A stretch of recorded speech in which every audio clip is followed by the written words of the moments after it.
Okay, everybody, welcome back to the show. This is Anti-War Radio. I'm your guest host, Zoe Greif, and I am pleased as punch to welcome first guest for today's show, Peter Hart. Peter Hart is the activism director at Fairness and Accuracy in Reporting. He writes for Fair's magazine Extra and is also a co-host and producer of Fair's syndicated radio show Counterspin. Welcome to the show, Peter Hart. How you doing today? I'm doing good. Okay, well, it's a pleasure to talk to you. I want to ask you about this March 9th article from earlier this year, a couple of days ago, about the New York Times correction box, Israel, Iran, and you point out that the New York Times has been doing a lot of corrections lately. Can you pick up that ball and explain it a little bit more to the viewers? Yeah, I mean, I think it's interesting to read the corrections box in the New York Times because it's such a strange part of the paper. There is this assumption that if something's corrected there, that means that they did something wrong, and therefore much or all of the rest of the paper was just all right. But then you have these weird corrections, and I was writing about a couple that I had seen over the last week. The first one was about how the New York Times referred to AIPAC, the American Israel Public Affairs Committee, had the big convention, that they do every year in D.C.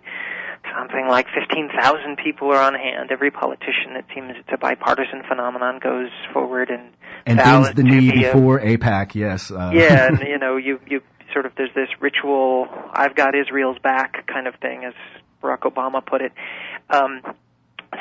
And then there's this citizen lobbying effort that goes on where the Capitol Hill is just sort of flooded with people who go and relay talking points to their representatives, with a couple of exceptions. I think Ron Paul's office doesn't have visitors, and I think Dennis Kucinich. But everyone else is being visited by these citizen lobbyists to all sort of tell the same story. Well, anyway, the Times has this correction that says because of an editing error, the article about the lobbying effort referred incorrectly to the organization known as AIPAC. It is a pro-Israel lobbying group that works in the United States. It does not work directly for the state of Israel or its government. Now, a lot of people saw this, and you saw it buzzing around the web because it was so weird. Everybody knows who AIPAC is. Nobody is under the assumption that it's the formal lobbying arm of the state of Israel. And when you read a correction like that, you're not exactly sure what they're correcting. So you have to go back to the story, and you find that the reference in the piece that seems to be what they're correcting is the reporter saying that AIPAC was an Israel lobbying group. Now, we can have a long discussion about what language means and what the words might imply, but this about is what the definition of the word AIPAC is. Exactly. This is what AIPAC is, and this is what they do. So when you see somebody correcting, or more to the point, an organization like the New York Times correcting a story about AIPAC because it says that AIPAC is an Israel lobbying group, and the correction tells you, no, it's a pro-Israel lobbying group. That suggests, to me at least, and I think to other people who saw it, that there isn't really anything worth correcting in this piece, but there were a lot of people, and more importantly, a lot of very powerful people who complained to the Times about the language in this piece, and the correction is kind of a make-up for that. People complain to the Times all the time, every day, and some of the complaints are valid. This one strikes me as kind of crazy, but the fact that the Times would respond to it, I think, is very revealing. Well, I got to ask you, Peter Hart, if AIPAC doesn't work, I mean, again, I don't want to get tripped up on all this language, but if they don't work on behalf of Israel, then who do they work on behalf of? What is the Times even trying to say here?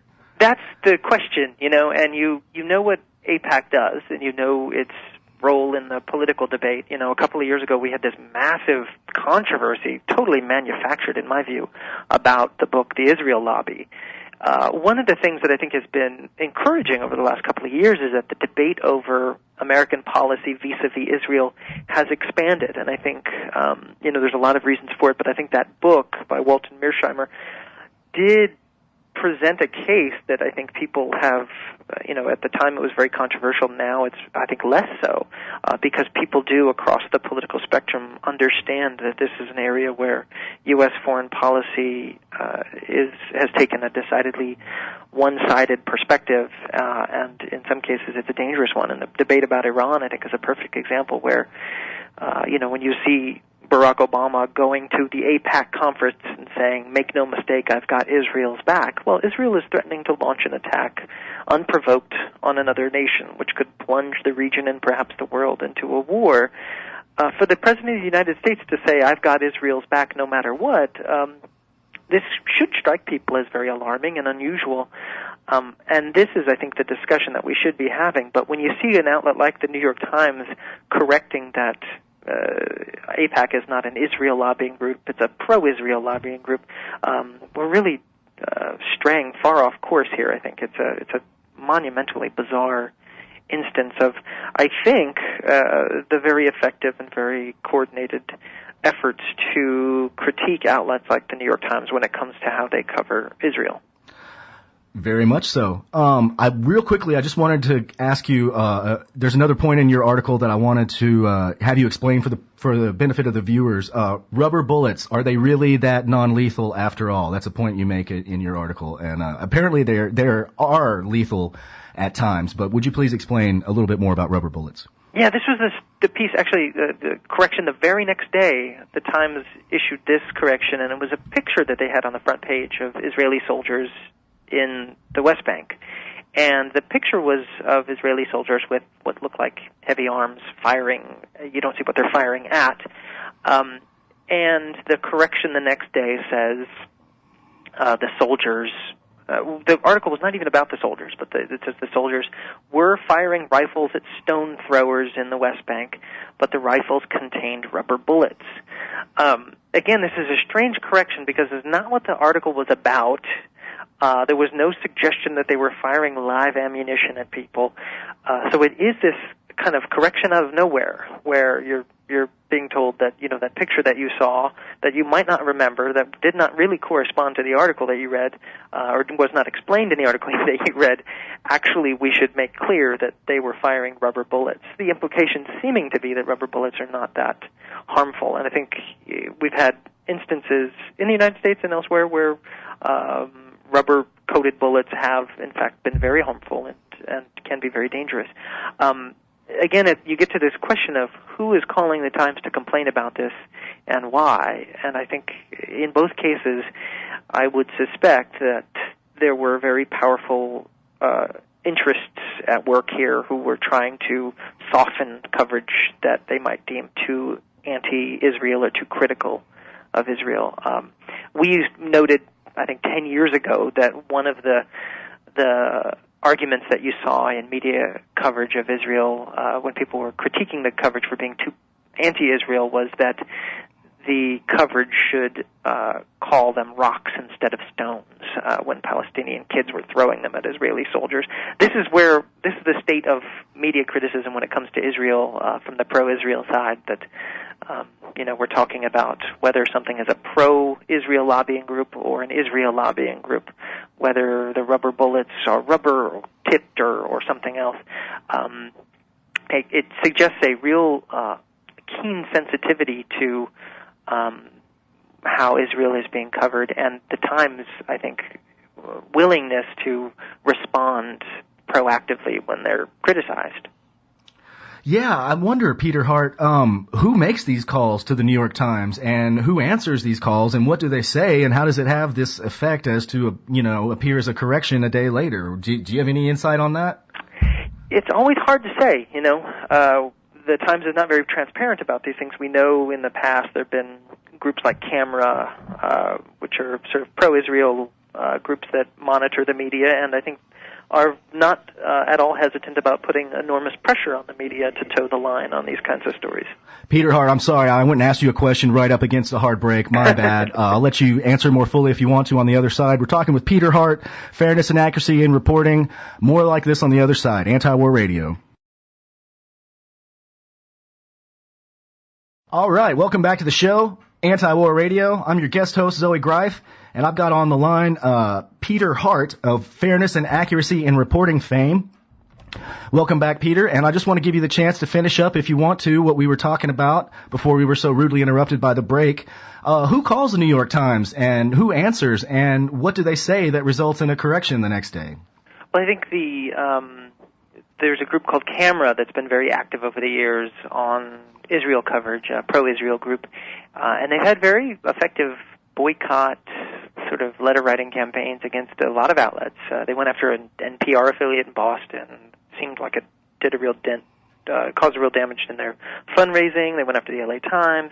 And this is when papers do the rare thing of kind of straying from the line on Israel. So these kind of cops are out there on the beat, and I don't think it's necessarily them in these cases, but, as I'm sure your listeners don't need to be told, the debate on Israel in this country is one where I think the parties hardly differ. And when you have an issue like that where there isn't a real partisan break and elites seem to agree more or less on the contours of American policy, it's very unusual to see media push back against that or to include voices that critique the dominant line. So, it's an area where there isn't a lot of media debate, and so you're left to kind of quibble over whether or not to call AIPAC a lobbying group, an Israel lobbying group or something like that. But it goes to show you just how much pressure there is out there on outlets like the Times. I'm reminded of the phrase, the banality of evil with regard to this bipartisanship that you talk about with regard to Israel. But continuing, if I can switch gears here, I'd like to ask you about this Fairness and Accuracy in Reporting story. After Afghan Massacre, war gets victim status. Let's talk about the media coverage of this latest massacre in Afghanistan. I don't know if it was one soldier who went off and killed those 16 people or more, but that's not what we're talking about here. We're talking about the media coverage and, the Afghan war itself as a victim of this guy's extracurricular activity. Would you care to speak to that, Peter Hart? Yeah, we've been through this a couple of times over the course of this war where something like this happens, and an incident in isolation that gets a lot of attention. I think it serves to distract us from the day-to-day problems with the Afghan war and the real idiocy of the policy. I think we're sort of afraid to call it what it is at this point. But you have an incident like this that brings it back into the news, and it's treated as a kind of PR problem for the government.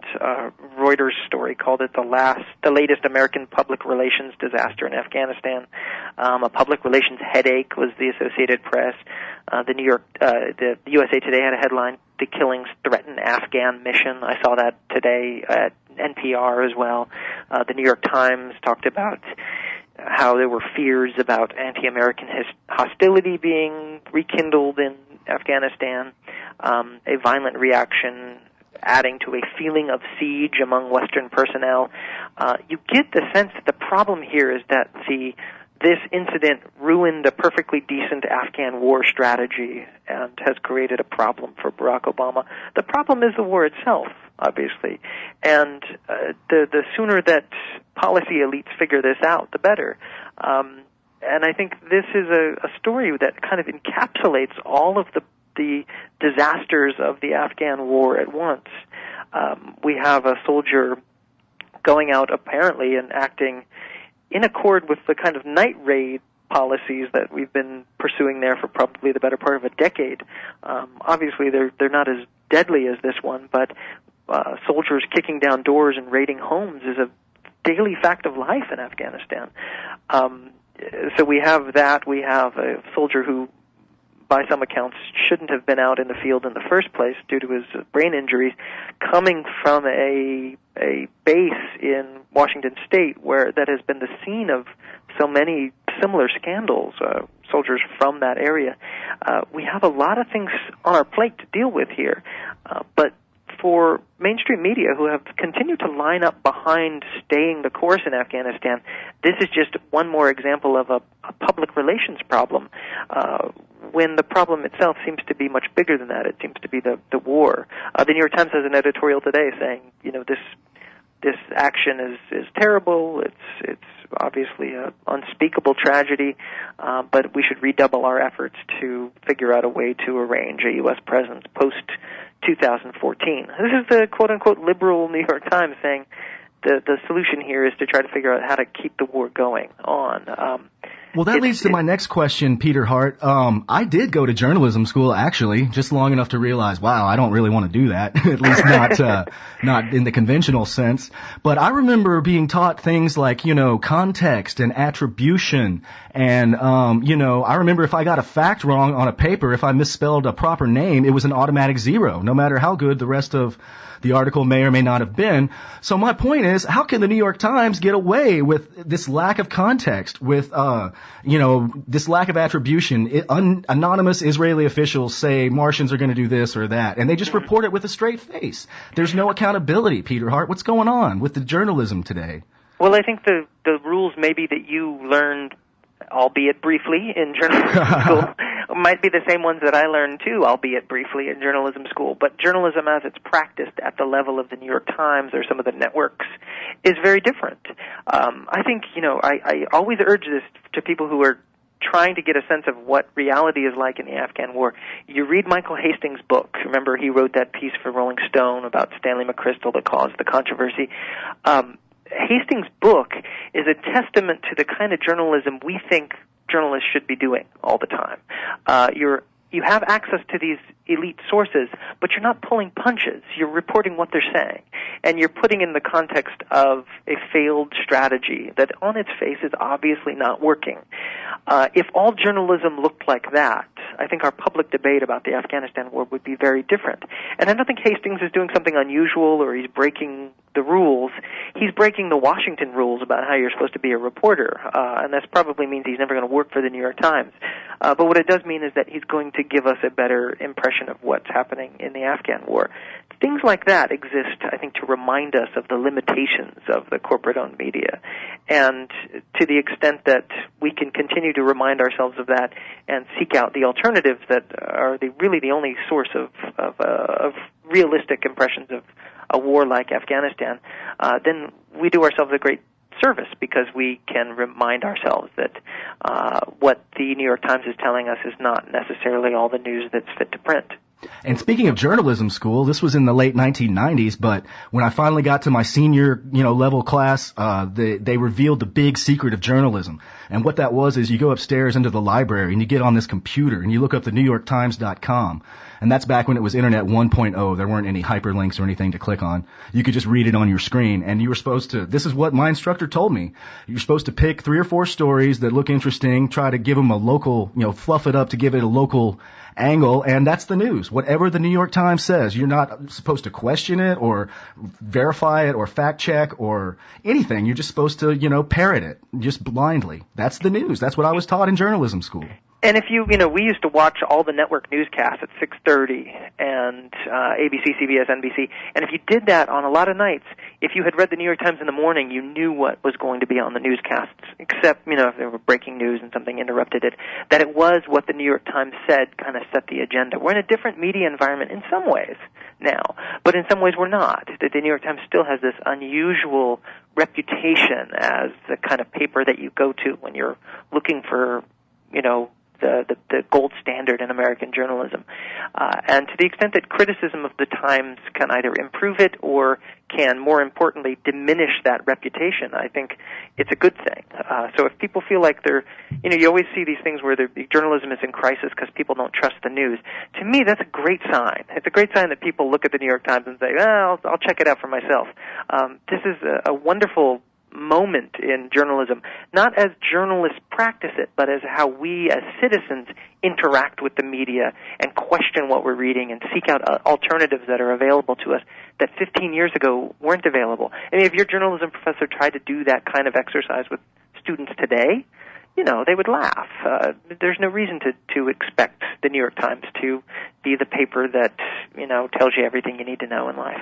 Well, what do you think is the trend for the future? It seems to me like the New York Times is undermining its own credibility all day, every day. It seems like it can't last, that eventually the mainstream public is going to catch on. What do you think, Peter Hart?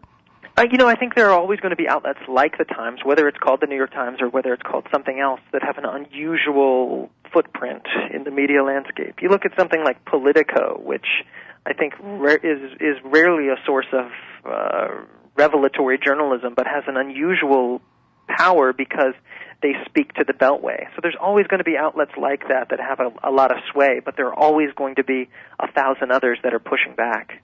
All right. I wish we could talk more, but that's all the time we have to talk with Peter Hart from Fairness and Accuracy in Reporting. Thank you so much for your expertise and your time on the show today. My pleasure. All right. Good to talk to you. This is Anti-War Radio. I'm your guest host, Zoe Greif. More on the other side.